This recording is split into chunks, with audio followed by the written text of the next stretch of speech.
Hi friends, అందరు బాగున్నారా? నేనైతే అట్లు పోస్తున్నా చూడండి.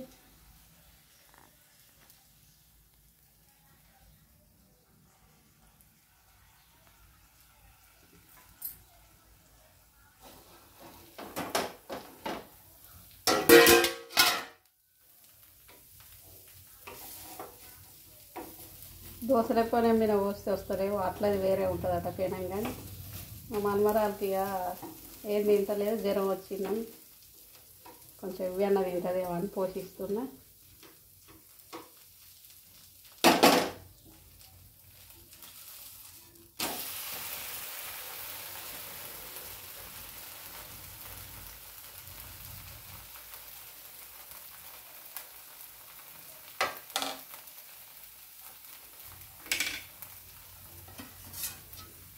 దోశల పెనం మీద పోషిస్తున్నా. ఉల్లిగడ్డ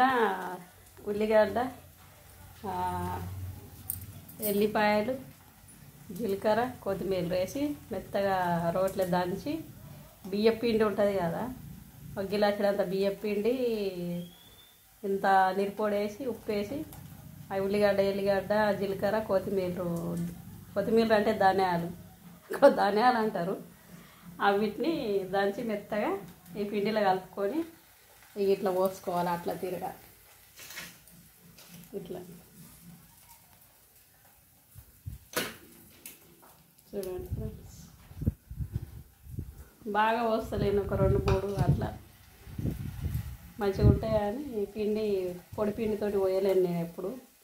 అయితే చూస్తాను, పోసినా మంచిగానే ఉన్నాయి టేస్ట్.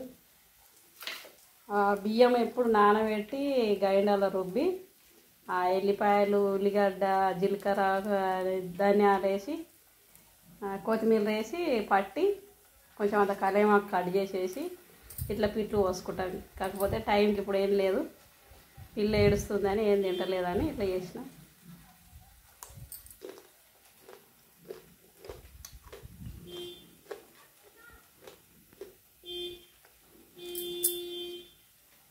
చాలా బాగుంది ఫ్రెండ్స్, టేస్ట్ కమ్మగా ఉన్నాయి, చాలా బాగుంది.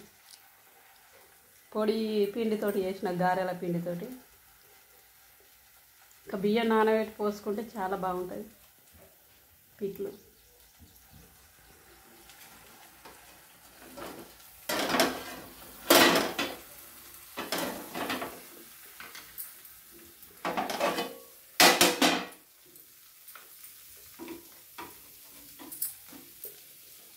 సిమ్లో పెట్టినా మాడిపోతున్నాయని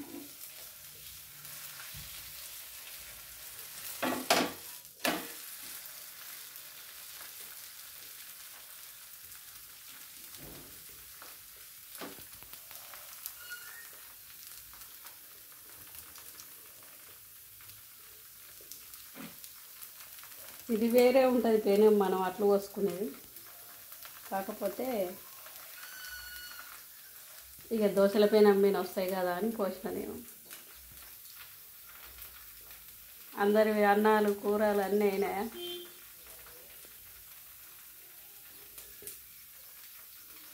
ఈరోజు శనివారం ఒక పొద్దు, ఇలా నీసు కావచ్చు ఏం కలవది. టేస్ట్ కోసం నేను నోట్లో పెట్టుకున్నాను అంతే.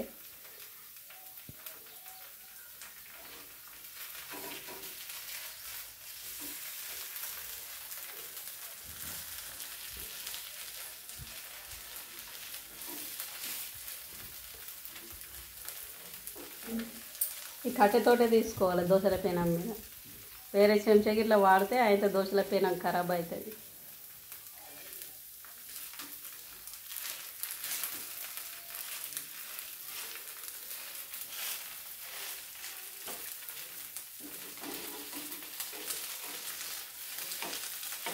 కొంచెం కాలినాక నాటేస్తా.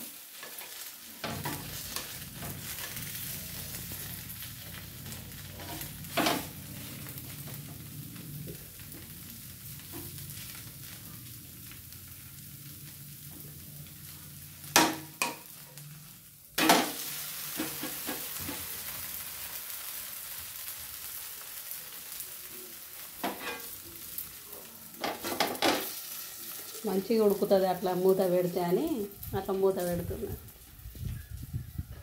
Bye friends.